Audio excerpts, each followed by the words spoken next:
Now with that, Comrade Nilekani, you are invited to talk about... Well, comrade is not a monopoly of communists. Comrades are comrades in arms.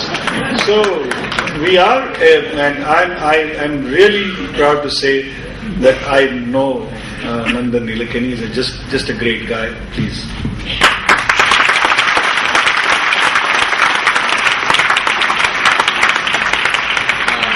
Thank you, Comrade Chavan and Comrade Chavan. It's really a great pleasure to be here on this occasion of the 90th birthday of... This is really 90th, not 93rd, right? like Mr. Karan, Mr. Chavan, and it's great because when I was here, I was just thinking of my young days because I grew up. Today, if my father, if he had been alive, would have been 93, and my uncle would have been 91, so approximately the same generation, and. They were both M.R. Nilekani, and a lot of people thought I had two fathers because he was a Nehruvian. He's a predecessor to Mr. Guha in being a very staunch Nehruvian.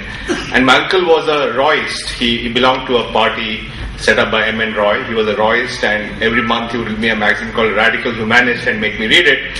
And every evening when the two of them were together, they would argue their respective ideologies. So I sort of grew up in this sort of background of a humanist arguing with a Nehruvian. So in some sense today reminds me of those days. So it's really a great pleasure to be here.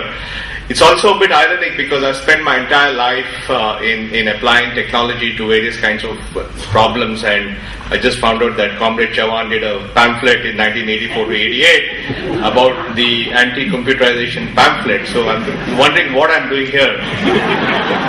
So maybe Madhav has chosen me for a reason. But actually, now that I think about it, now that I know that Comrade Chavan came out with this booklet on anti-computerization 84 to 88, one aha moment occurred to me because in 1984 to 88 was the time that the Indian banking system chose to implement computers. And there was Dr. Rangarajan today, who's a very eminent economist, and he was at that time the governor of the Reserve Bank. So he had come out with a report on automation in banks. And remember, this was 1984 when Comrade Chavan had come out with this pamphlet. 10 years earlier, Comrade Suryanarayan Rao in Bangalore had said that computers were man-eating machines. So clearly it wasn't a great time to talk about computers. So the first Rangarajan committee report said, a report on the implementation of ledger posting machines in banking sector. In other words, they didn't want to use the word computers because Comrade Chavan would get upset. And so they called them as ledger posting machines. And a couple of years later, he came out with a second report, and at that report wanted to talk about more powerful computers, so they called them advanced ledger posting machines.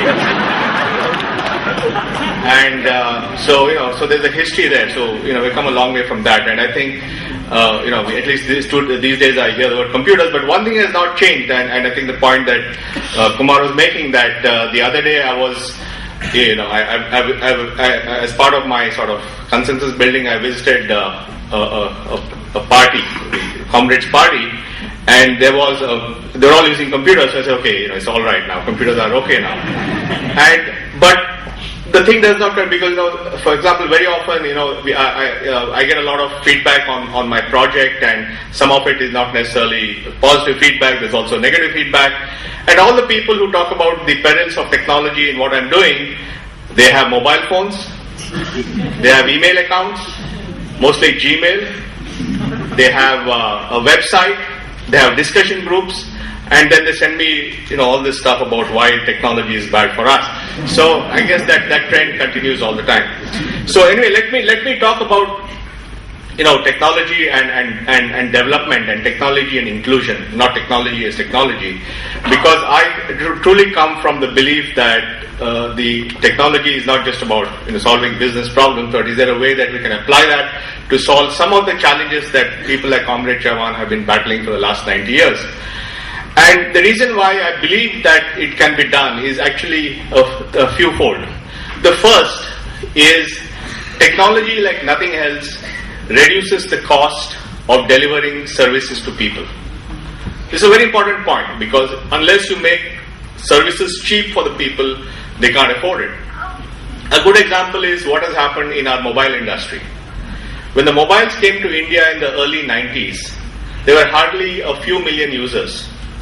And it used to cost 17 rupees a minute to make a mobile call. Right? If you remember, not too many people had mobiles. Maybe all the guys who lived in South Bombay had mobiles, but otherwise nobody else. And therefore, it was an elite product. It was about a few people using mobiles and paying 17 rupees. Now, thanks to advances in technology, those same mobiles, today you can get a mobile for 800 rupees.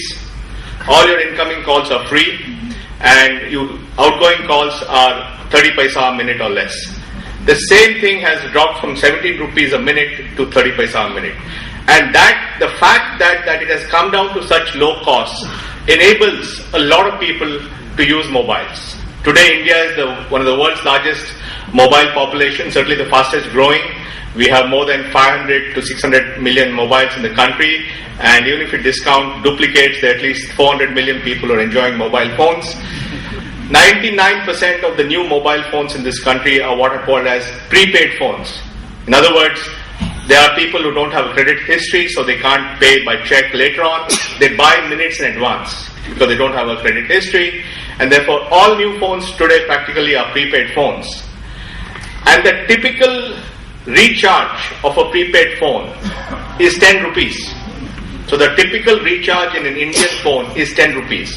In other words, and every day there are 5 million people recharging their phones, typically at 10 rupees, all over the country, maybe in 1.5 million outlets. And that's the revolution that the mobile industry has done. And that phone is used not just by you and me, it's used by the carpenter to get his next assignment, it's used by the farmer to get the price of wheat or his vegetable in the market, it's used by the fisherman to find out which is the best, where the best the shoals are. So it's a great example of how technology, which people see as something forbidding, has actually become a tool of empowerment. So the mobile phone is a good example of that. But we have seen other examples of that, because what did it show? It showed that you can bring these facilities and these features down to a price which is affordable for people, right? You brought it down to 800 rupees for a phone and 30 paisa per minute for a call. But it also said that you can use technology to reduce the size of the transaction to recharge your phone. In other words, the fact that people are recharging their phone at 10 rupees means those people who don't have the capital, those people who are working on a daily basis can recharge their phone every day using 10 rupees. In other words, technology allows you to reduce the packet size of a transaction. It also gives you reach, because it's easier to reach a mobile phone to a village than often a road to the village. And the mobile industry has shown that by having mobiles now are covering 80-90% of the population. It also allows you to drive inclusion, right? Because it is a form of inclusion. Because somebody gets a mobile phone, they get empowered. So I firmly believe that we must see how we can apply these kind of developments to making things accessible for people. How do you make it useful? How do you reduce cost? How do you reduce transaction size? How do you really make it broad-based? And that's what we have seen. Now, why is this important? This is important because technology is coming to India's development at a point which is unique, in the sense that if you look at the Western countries, if you say the Industrial Revolution happened in the 1820s, 1830s with the arrival of the steam engine and so forth, that was not a time when technology was there. So they had to pursue a certain development path, or even in the 20th century.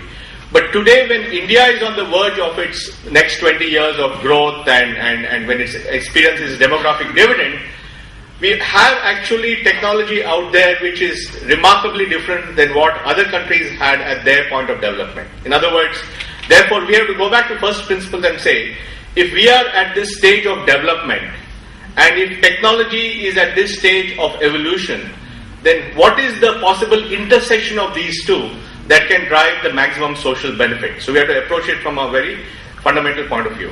And I believe it's that intersection that is important.